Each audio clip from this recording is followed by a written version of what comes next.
Effectivement, être en position d'être votre dame de fer. Merci à tous. Vive le Limousin, vive le Poitou-Charentes et vive l'Aquitaine.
Nous sommes au meeting de Virginie Calmé, dans la ville de Franck Rénal, maire de Pessac. Dernière ligne droite pour la droite.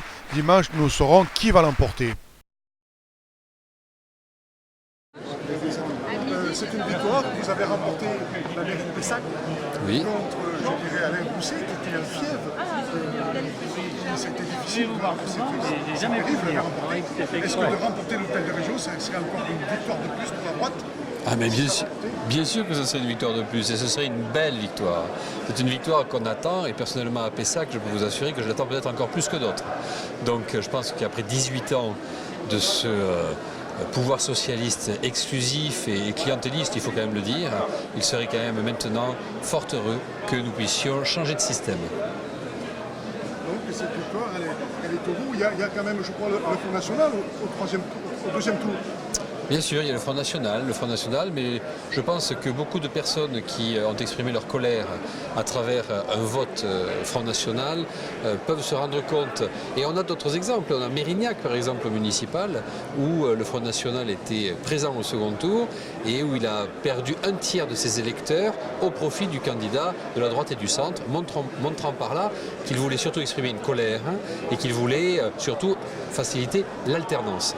Donc moi je pense qu'aujourd'hui, il y a chez les abstentionnistes et chez tous ceux qui ont exprimé un autre vote que celui pour Virginie Calmels ou pour Alain Rousset, il peut y avoir beaucoup de personnes qui se mobilisent pour voter Virginie Calmels et remporter cette victoire. Il y aurait un troisième tour si jamais les deux candidats sont au coude à coude. Est-ce qu'il y aurait un troisième tour? Il risquerait d'y avoir un troisième tour? Je ne pense pas. Je pense que le système électoral donne une prime à la liste qui arrive majoritaire, un peu comme au municipal, et donc je pense qu'il n'y aura pas de troisième tour, comme on avait pu les connaître en 1998 dans d'autres conditions électorales. Ça va être difficile de prendre les voix du Front National, puisque eux vont voter pour le Front National, ils vont pas voter. Le but n'est pas d'aller chercher les voix du Front National, mais d'aller chercher les voix de ceux qui veulent que la région change. Donc s'ils veulent que ça change, il faut voter pour une candidate qui peut gagner. Et Virginie Calmels est la seule à pouvoir gagner. Donc on se retrouve dimanche soir pour les résultats de la droite qui risquerait de remporter, à la fois ça serait une victoire pour la droite, la mairie de Pessac et l'hôtel de région de Bordeaux. Mais c'est ce que je souhaite ardemment. Ardemment. Et nous y œuvrons. Alors un petit mot très rapide sur la COP 21. On parle de la COP 21. Est-ce que justement, vous faites partie de Bordeaux Métropole, est-ce qu'il ne faudrait pas que justement les transports soient gratuits pour que les gens prennent le transport et non leur voiture? Ça serait une bonne chose si le transport était gratuit. Les transports ne coûtent déjà pas très cher. Il faut savoir que la plupart des entreprises subventionnent les transports, qu'il peut y avoir des achats groupés. Et je peux vous assurer que le coût véritable du transport n'est assumé qu'à 20% par les personnes qui prennent les transports publics. Donc c'est quand même très très faible. Je ne suis pas certain que la gratuité du transport facilite à la fois le respect que l'on doit à nos infrastructures et puis un minimum quand même de contribution à ce qui est un service. Oui, c'est un service, mais les contribuables les payent 3 fois. Ils payent sur les impôts, sur la taxe d'habitation et sur le ticket qu'ils prennent. Donc, On ne le paye pas 3 fois, on ne le paye qu'une fois. On ne le paye qu'une fois parce que le tout ne fait que le prix une seule fois du transport. oui, mais c'est pris sur les impôts et puis sur la taxe C'est un débat. Je pense que la question de la gratuité des transports en cas de pic de pollution peut se poser, je suis d'accord avec vous. Sur la gestion quotidienne, je ne suis pas certain. Il nous faudrait en revanche faire en sorte que les transports soient sans doute plus utilisés de manière à ce qu'ils aient besoin d'être moins subventionnés. Et ça, c'est vrai que nous facilitions les transports collectifs est un but. Et il faudrait remonter la cote qui était 10 600 et quelques euros par an pour des personnes seules, surtout pour des retraités. S'ils gagnent un petit peu plus, ils n'ont pas droit au transport gratuit. Ça c'est à revoir aussi. Enfin, bon, ça, c'est un débat. C'est un débat qui est assez complexe, mais je suis d'accord avec vous. Il faut garder une proportion de participation individuelle, mais bien sûr, il faut qu'elle n'empêche pas ceux qui ont des faibles revenus de pouvoir bénéficier de services publics comme en constituent les transports. 2 mots sur l'état d'urgence. Je vais maintenant arrêter si vous me permettez. 30 secondes sur l'état d'urgence. L'état d'urgence, oui. Il y a des abus, il y a eu des dérapages. Je pense que l'état d'urgence était justifié dans les circonstances où il a été décidé par le président de la République et par le Conseil des ministres.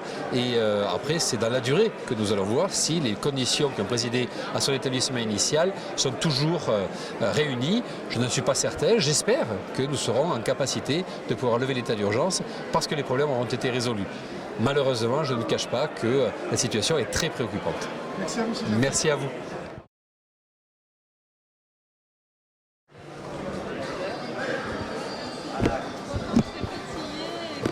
Alors la victoire est au bout. La victoire est au bout. Mais bien sûr, on y croit, cette victoire. On aura tout fait pour. Voilà, la rencontre des citoyens, d'un vrai projet, d'une vision d'avenir, d'un nouveau souffle, la génération Nouvelle Région. Donc si vous battez Alain Rousset, la droite va remporter pratiquement tout et presque tout.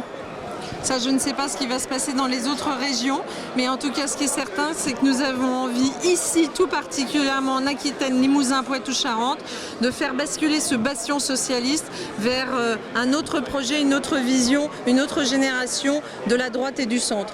2 mots, est-ce que vous êtes pour les transports gratuits? J'ai vu que sur le plateau, vous n'étiez pas pour la gratuité. Est-ce que pour la Côte 21, on pourrait dire que les transports de Bordeaux pourraient être gratuits? Non, moi je ne prends pas les citoyens.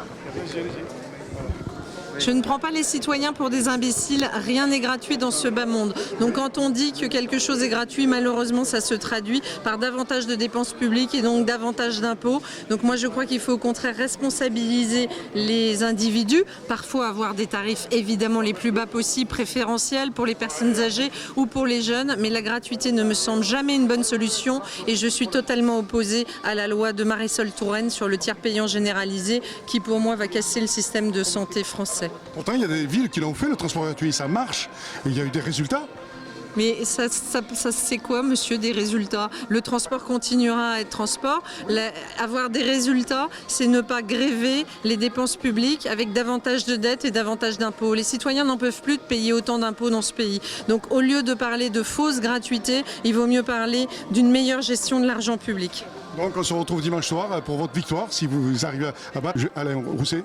Avec plaisir. Merci beaucoup. À vous. Bonne soirée.